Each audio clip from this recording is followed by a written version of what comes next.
Lesson धरती का स्वर्ग। लेखक विष्णु प्रभाकर। विष्णु प्रभाकर का जन्म उत्तर प्रदेश के मुजफ्फरनगर जिले के भीरतपुर नामक ग्राम में सन 1912 में हुआ था। उनकी B.A. तथा प्रभाकर 1 की शिक्षा पंजाब में हुई। सबसे पहले उन्होंने पंजाब में ही एक सरकारी कार्यालय में नौकरी की।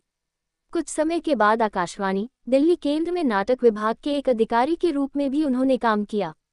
कुछ वर्षों के बाद आकाशवाणी से निकलकर स्वतंत्र लेखन में संलग्न हो गए। विष्णु प्रभाकर ने साहित्य की विभिन्न विधाओं में सफलतापूर्वक रचनाएं की हैं। आदि और अंत, संघर्ष के बाद उनकी कहानी संग्रह है। ढलती रात और स्वप्नमयी उनके उपन्यास है। नवभारत उनका प्रसिद्ध नाटक है। डॉक्टर तथा प्रकाश और परछाइयां उनके प्रसिद्ध एकांकी हैं।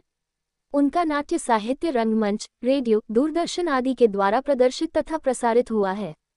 विष्णु प्रभाकर जीवनी लेखक भी हैं।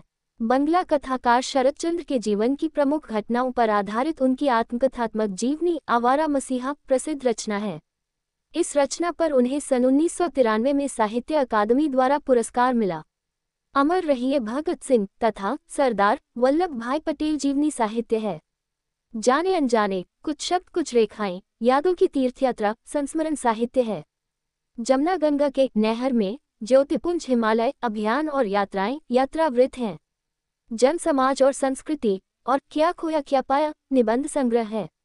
उनकी साहित्य सेवा को ध्यान में रखते हुए समय समय पर कई पुरस्कारों से सम्मानित किया गया है। सन 1955 में राहुल सांकृत्यायन पुरस्कार और सन 2004 में भारत सरकार ने उन्हें पद्मभूषण पुरस्कार से गौरवान्वित किया। विष्णु प्रभाकर गांधीवादी लेखक हैं। उनके साहित्य में यथार्थ तथा आदर्श का सुंदर समन्वय हुआ है।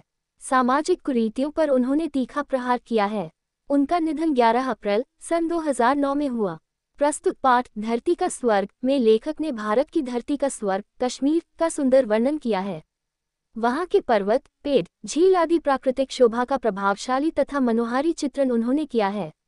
इस यात्रा वर्णन में लेखक का कश्मीर के प्रति प्रेम दिखाई देता है।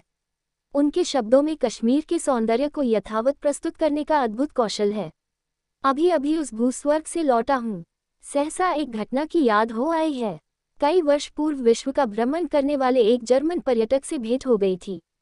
वह 44 वर्ष से निरंतर घूम रहे थे। शरीर वृद्ध हो आया था, आंखों की ज्योति क्षीण हो चली थी, लेकिन क्षीण नहीं हो रहा था उनका उत्साह। मैंने उनसे कहा, आंखों की ज्योति इसी तरह क्षीण होती रही तो आपकी यात्रा आप ही आप समाप्त हो जाएगी।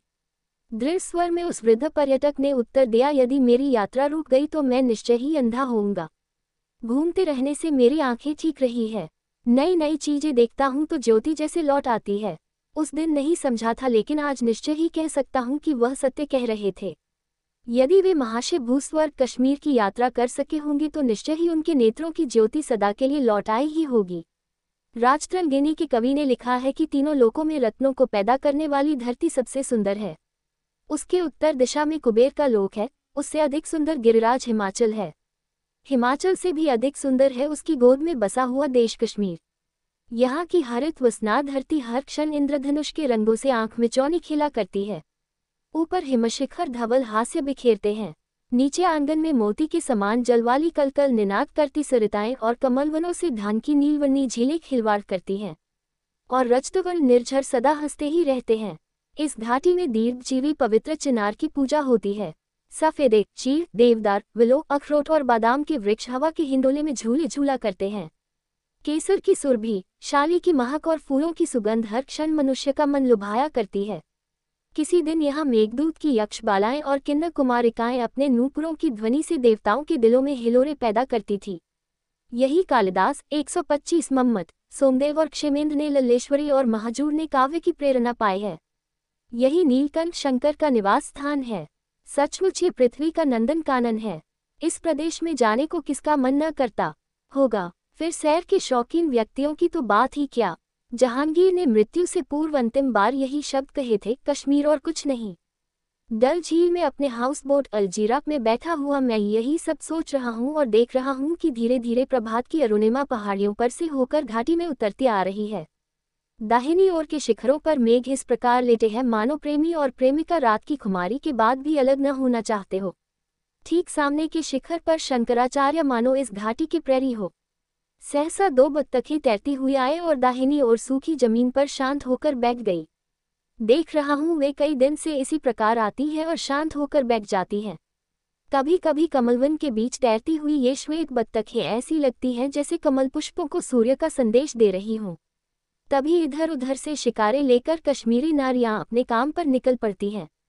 चारों ओर खेत ही खेत देखता हूँ और देखता हूँ उनमें काम करती हुई इन नारियों को। और ये नारियां ही क्यों, कश्मीरी किशोर भी शिकारों पर बैठे झील के वक्ष पर बहे जा रहे हैं। कमल वनों में रक्तवर्ण कमल से ऊंचा किए खड़े हैं। झील के वृक्ष पर शिकारों में बहते ये किशोर और किशोरियां भी कुछ कुछ उन रक्त कमलों जैसे लग रहे हैं। व्यापारी भी हैं जो शिकारों पर माल सजाकर नाव नाव में जाकर बेचते हैं। प्रकाश बढ़ रहा है, उसी के साथ साथ वातावरण में भीनी भीनी गूंज उभरती है। दूर किनारे पर आवागमन शुरू हो जाता है और सवेरे की धूप पहाड़ियों पर चमक उठती है, मानो मुस्कुराकर उन्हें बधाई दे रही हो। झील में पड़ता हुआ उनका प्रतिबिंब घाटी के सौंदर्य को निखार देता है। आकाश के विस्तार में यहाँ वहाँ चपल मेघ शावक निकल पड़े हैं। उनकी परछाइयाँ झील को और भी मादक कर देती हैं। तभी पीछे से आकर अब्दुल्ला कहता है, चाय पी लीजिए साहब। चाय पीते पीते मुझे अपने मित्र की याद आ जाती है। रूस में कहीं एक झील के किनारे हम खड़े थे। तीनों ओर से पहाड़ियों से घिरी वह छोटी सी झील दर्पण सी सुंदर थी। मित्र बोले, कहीं देखी है ऐसी सुंदर झील? मैंने आश्चर्य से 1 मिनट उनकी ओर देखा और कहा, क्यों, कश्मीर गए हो कभी? देखी है वहाँ की झीलें, डल, वूल, नगीन, अचार, मानसल, गंधारबल, शेषनाग, कौसरनाग, अफराउत, कुकरसर। मैं बोलता चला जा रहा था और वे मेरे मुंह की ओर देख रहे थे। चेहरे पर एक रंग आता था, एक जाता था। उन्होंने धीरे से मेरा हाथ पकड़ा और कहा, मुझे कश्मीर जाने का अवसर नहीं मिला। मैंने उत्तर दिया, तब तुम निश्चय ही अभागे हो। एक बार अवश्य कश्मीर जाओ, कम से कम झीलें देखने के लिए ही। सोचते सोचते मुझे हंसी आ गई। हम लोगों की यह विशेषता हो गई है कि विदेशों में जाकर अति उत्साह में अपने देश की निंदा करते हैं। मैं स्विट्जरलैंड नहीं गया, पर एक साहित्यिक बंधु ने कहीं लिखा है, स्विस दृश्य को देखकर उसका अतिशय सौंदर्य मन में सजीव सा जमता नहीं है।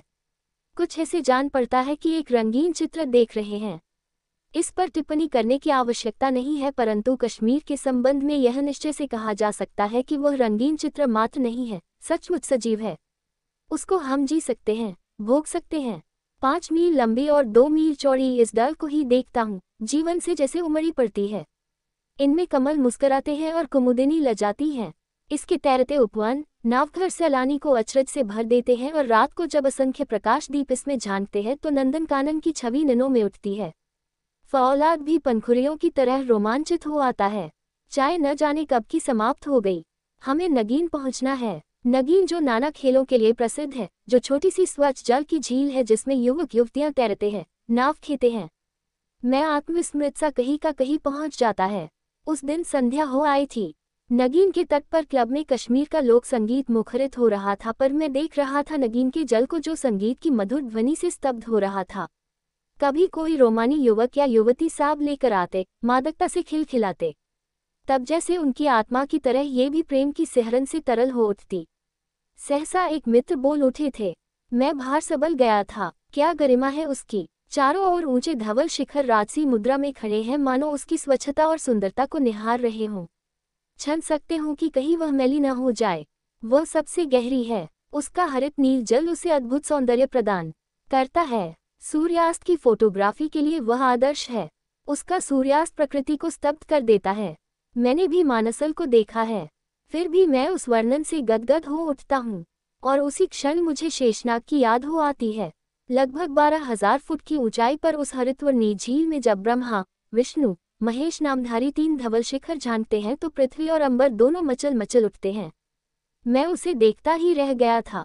सोच रहा था, वर्षा के अधिकांश भाग में ठंडे बर्फ के नीचे यह अपने रूप को कैसे संजोए रखती है, और वह पवित्र गंधारबल भी तो इतनी ही ऊंचाई पर हरमुख की ढलानों पर स्थित है, और सबसे बड़ी पहाड़ी झील कौसरनाग भी इतनी ही ऊंचाई पर है। उसमें बर्फ के तौदे तैरते रहते हैं और वह ऋतु के अनुसार रंग बदलती है। मैं तैयार हो रहा हूँ और इन परिचित झीलों के चित्र आंखों में उभर रहे हैं। मुझे वूलर की याद आती है, जो एशिया में सबसे लंबी ताज़ा पानी की झील है। 15.5 मील और 5 मील के विस्तार में फैला हुआ उसका हरा भरा जल मन को गरिमा से भर देता है। ऊपर शिखर पर चढ़कर देर तक बैठा देखता रहा था। संध्या धीरे धीरे उतर रही थी और हरितिमा का रंग और भी गहरा हो रहा था। सामने थी वेदकालीन प्रसिद्ध नदी वितस्ता, जो बेरीनाग से निकलकर धीर मंथक गति से घाटी को सींचती हुई उसे रूप देती है। वह कश्मीर का प्राण है। वही वितस्ता वुल में आत्मसमर्पण कर रही है। कहीं उफान नहीं, मिलन की उत्तेजना भी नहीं, पर जब दूसरे किनारे से निकलकर वह आगे बढ़ती है तो जैसे वुल का संसर्ग उसे गति से भर देता है। वह मचल उठती है। किशोरी एक रात में युवती ही हो गई है। अब्दुल्ला मुस्कुराकर कहता है, शिकारा कभी का आ गया साहब, जाए न। किनारे पर आपके साथी राह देखते होंगे, आप तो कहीं खो गए हैं। मैं जैसे सिहर उठता हूँ, फिर मुस्कुराकर शीघ्रता से शिकारे में जा बैठता हूँ, जो धीरे धीरे दल पर तैरता हुआ किनारे की ओर बढ़ चलता है। आस पास और शिकारे हैं, उनमें किशोरियां हैं, बालक हैं, जो सलाम करते हैं और मेरा उत्तर सुनकर हंस देते हैं। लगता है मानो झील खिलखिला पड़ी हो। मैं मन ही मन उन मित्रों को पुकारता हूँ, आओ भाई आओ, दो क्षण की शांति के लिए ही यहाँ आकर देखो, ये झीलें तुम्हें संजीवनी से भर देंगी। संजीवनी ही संघर्ष की शक्ति है। झीलों से दृष्टि उठाओगे तो उपवन मृदु मधुर स्वर में तुम्हें पुकारेंगे। झरनों का संगीत तुम्हें आकर्षित करेगा और गिरिशिखर और स्तब्ध कर देने वाली चरागाहें। सच तो यह है कि कश्मीर के कोने कोने में सौंदर्य बिखरा पड़ा है। सौंदर्य ने विद्रोह कर दिया है।